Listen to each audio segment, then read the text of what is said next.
Todavía se recuerda por aquí el día que enterraron a la niña Alicia. Todo estaba lleno de crespones negros.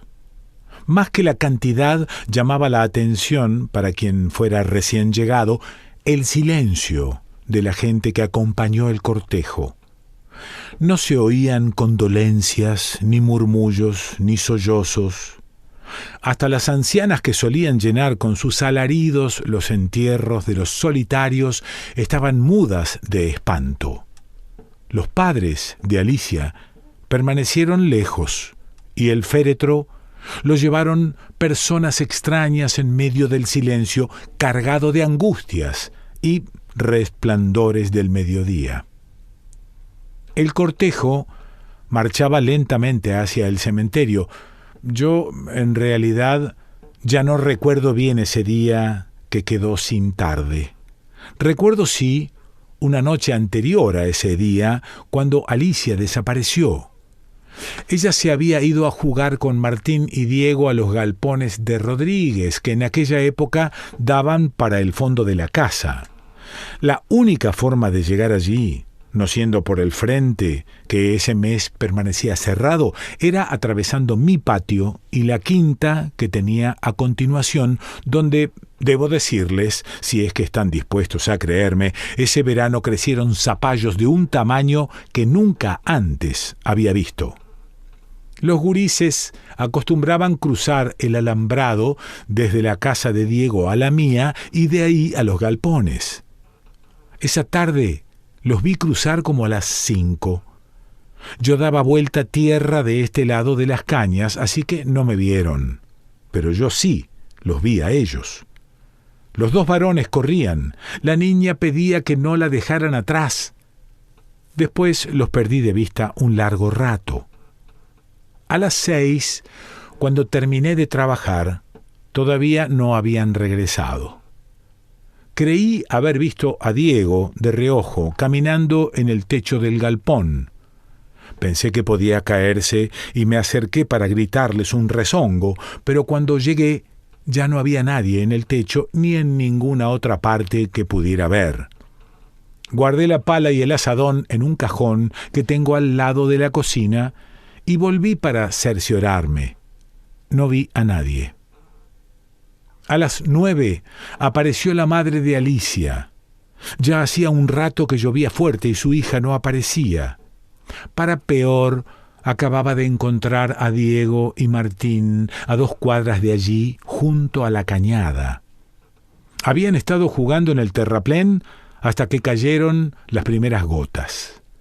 En ese momento Alicia había emprendido el regreso a su casa y ellos se habían refugiado en el almacén de Medina. Hacía de eso como 1 hora y no la habían visto más. Y como usted sabe, ella es muy obediente, decía la buena mujer. Si se le dice que vuelva a las 7, vuelve a las 7. Y más con la lluvia, tiene que haberle pasado algo. Y así seguía todavía cuando llegamos a la casa de Diego, pero Diego se había acostado temprano y estaba dormido. Parecía tener fiebre, explicó su madre, y había querido irse a la cama apenas llegó. Fuimos entonces a la casa de Martín, que sí estaba despierto. Enseguida que empezó a llover, Alicia se fue para la casa, dijo Martín. Yo y Diego nos fuimos corriendo a lo de Medina y estuvimos ahí hasta que vimos que la lluvia no iba a parar y entonces nos vinimos derecho para acá. Y yo a Alicia le dije, anda derecho para tu casa, que si no, tu mamá te va a retar. Ahora no recuerdo bien todas las palabras de Martín, pero recuerdo que me miraba y las soltaba una tras otra sin vacilar. Yo estaba fastidiado por tener que salir a buscar bajo la lluvia, casi a medianoche, una gurisita sinvergüenza que se había escapado, y no le di importancia a todo eso. Lo cierto es que buscamos toda la noche. Preguntamos en casa de todos los amigos y los parientes donde pudiera haber ido, y también en la comisaría, donde a veces iba porque los milicos la dejaban jugar en el patio. Allí dimos parte de la desaparición y regresamos. Nadie sabía nada de ella. En el camino de vuelta pasamos por el terraplén. El terraplén, que fue construido para sostener la carretera nueva, corre paralelo a la cañada. Con la lluvia, el hilo de agua se había transformado en una correntada que golpeaba los costados de las casas. No veíamos el agua, solo la escuchábamos. «Es inútil», dijo alguien. «De noche es inútil». Decidimos terminar la búsqueda al otro día. Cuando llegué a casa eran casi las 2 de la mañana y continuaba lloviendo. Yo me había arrepentido de pensar mal de Alicia. Algo le había sucedido. Al día siguiente también fue inútil. La cañada se había inundado por completo. 20 años antes, un intendente imaginativo había resuelto canalizar la cañada para evitar que las inundaciones transformaran la zona en un pantano cada vez que llovía. Ahora ya no había pantano, pero sí un chorro de agua que amenazaba llevarse hasta el río Negro a cualquiera que se atreviera a poner un pie dentro. Recorrimos un poco ambas orillas de todos modos. No esperábamos encontrar nada, pero no había más que hacer. Al mediodía volví con mis almácigos. Fue allí, enterrado en el barro, que vino a verme el agente de policía enviado por el comisario para averiguar lo que ya todo el mundo sabía. Le conté que la tarde anterior había visto a los 3 niños cruzar por detrás de las cañas. «¿A qué hora?», preguntó. Le dije que a las 5 y él repuso que era extraño. Ellos habían dicho que habían salido de la casa de Diego hacia el terraplén. Estábamos conversando aún cuando aparecieron Diego y Martín cruzando por el alambrado. El policía les preguntó sobre lo que yo le había dicho. «Claro», contestó Martín, «cruzamos por acá para ir al terraplén». «¿Pero por qué no lo dijeron?», preguntó el agente. «No nos acordamos», contestó él alzándose de hombros. Al final el milico se fue. Yo fui a buscar la pala para hacer un almácigo nuevo y descubrí que no la había guardado en la caja. Empecé a revolver todo, la caja, el galponcito, la cocina, debajo del fregadero, donde también guardo algunas cosas, y siempre Martín y Diego detrás. «¿Por qué no me ayudan a buscar, par de zánganos?», les dije. Se quedaron mirándome. A veces me pasa que soy distraído y no veo las cosas que están bajo mis narices, así que renuncié a buscar por el momento y me metí en la cocina. Los 2 gurises me siguieron y se quedaron de pie, como esperando una orden. Yo andaba con pocas pulgas, volví a rezongarlos y los mandé de nuevo a buscar la pala. Encendí la radio mientras calentaba el agua para el mate. Pensé que tal vez mencionaran nuestro pueblo en el informativo. Una vez, cuando mataron un botija en Drable, hasta fueron periodistas de Montevideo. Pero ahora en la radio no dijeron nada, aunque todavía no habían pasado 24 horas. Y ojalá no pasaran más, pensé. ¡Qué carajo, pobre gurisita! Y ojalá que estuviera muerta antes que otra cosa peor.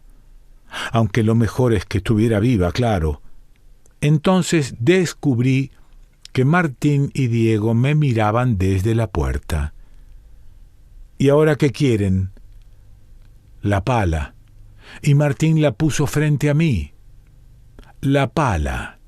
Resulta que estaba junto a la higuera, al lado de las cañas. Se la debió haber olvidado ayer, explicaba Martín, cuando estuvo dando vuelta tierra. Tan distraído no soy, pensé decirle, y además la pala estaba limpia. Si realmente la había olvidado, debió ser después de haberla limpiado, y en ese caso estaría depositada cerca de la casa, no al lado de la higuera. Un golpe en la puerta me sacó de esas cavilaciones. Era la madre de Martín, que venía a buscarlo. Con los ojos bailando detrás de los lentes, contó que la habían encontrado. Sí, la habían encontrado, pobrecita. Dios me libre y me guarde, ¿y en qué estado? Parece que la violaron, pobrecita. ¡Qué gente inmunda y roñosa! No se les puede decir otra cosa. Parece que la subieron a un auto, pobrecita. Mire que yo no quiero decir estas cosas delante de los niños, pero me lo llevo ahora. Ahora todo el mundo está asustado y no quiero que el mío ande solo, que dicho sea de paso, estaba ahí, mirando con los ojos muy abiertos. La madre lo llamó. Martín obedeció sin protestar y fue hacia la puerta, pero antes de salir se volvió y llamó a su amigo, que había quedado como clavado en su sitio. Me quedé escuchando la radio y tomando mate mientras la ventana se pintaba de gris. Inútil, no pasaba nada.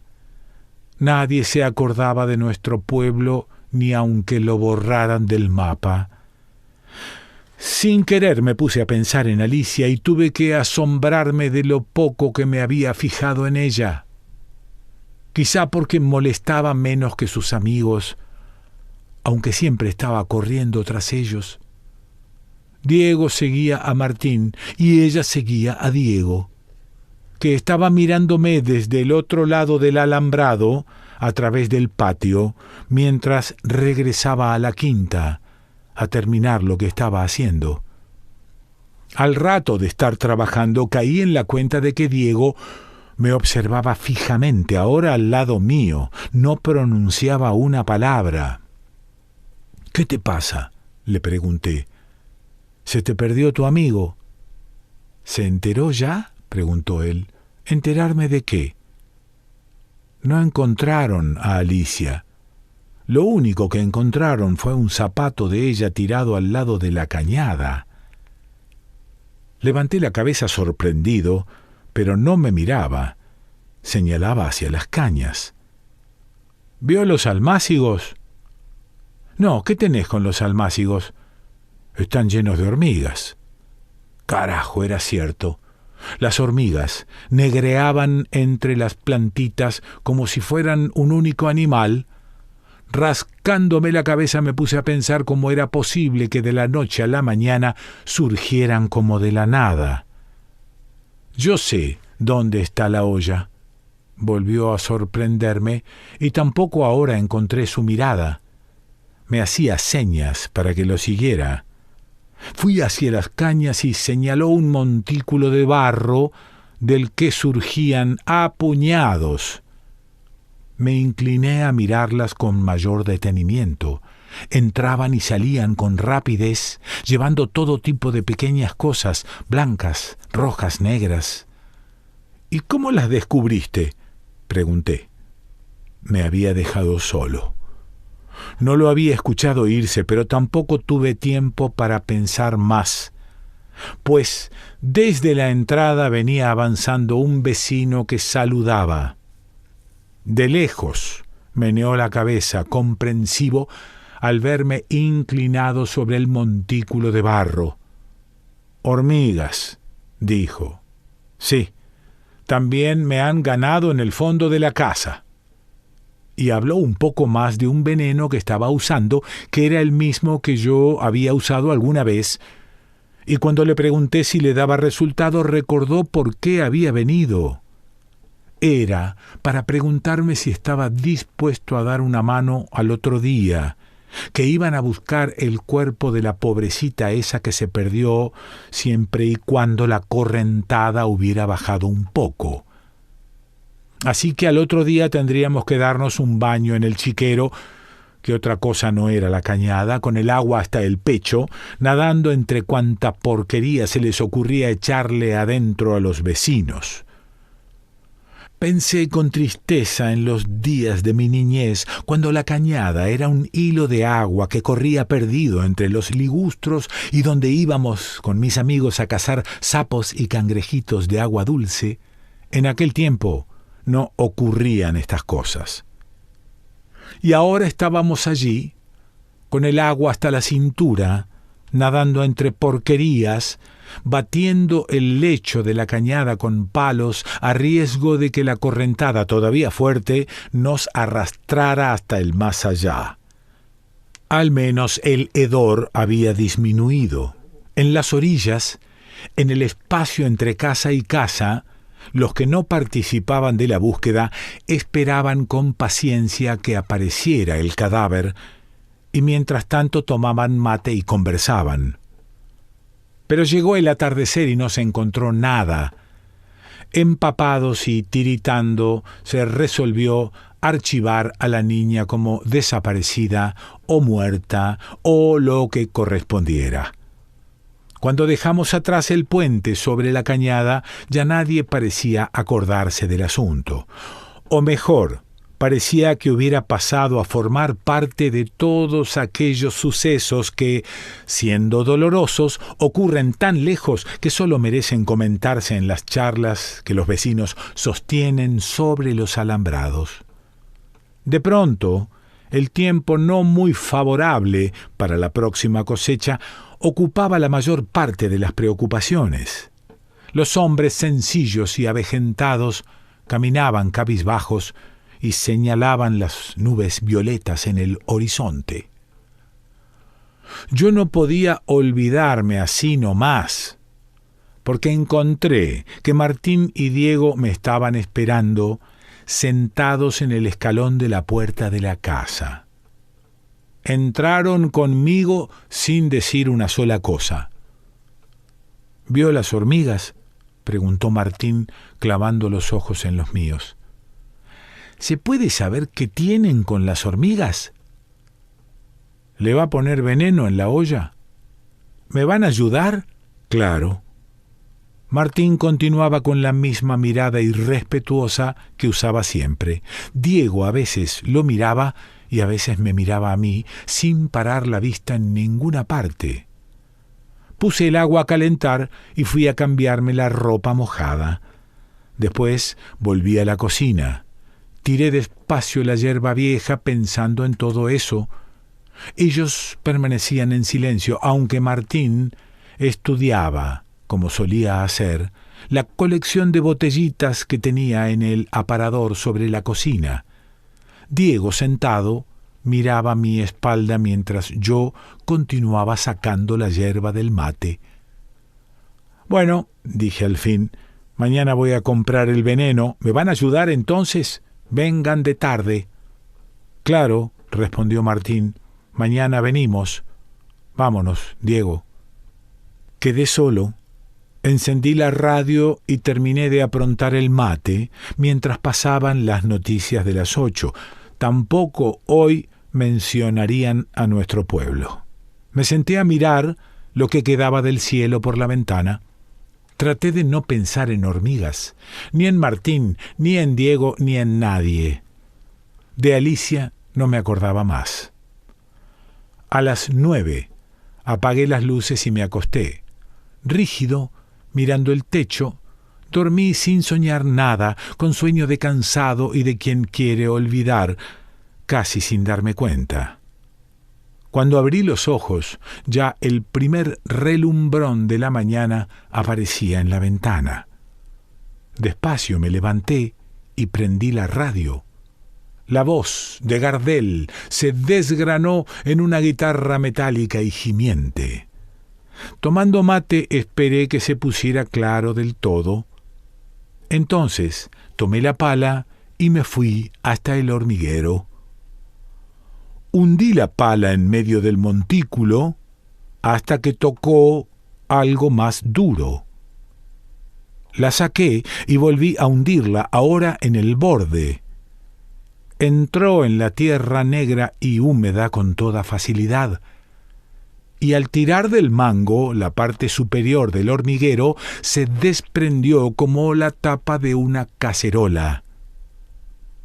Dentro, el cadáver de Alicia flotaba en un hervor de hormigas que entraban y salían de su vestido rosado, de sus ojos y de su boca, llevando pequeñas cosas negras rojas y blancas. Tenía los pies muy juntos y las manos cruzadas sobre el pecho, como si estuviera rezando, como acomodan a los muertos en la funeraria. Demoré media hora escasa en quitar la tierra que la cubría. Al final eran las 8.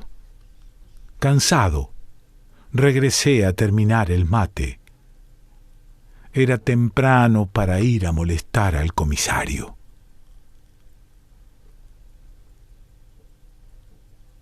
Henry Trujillo.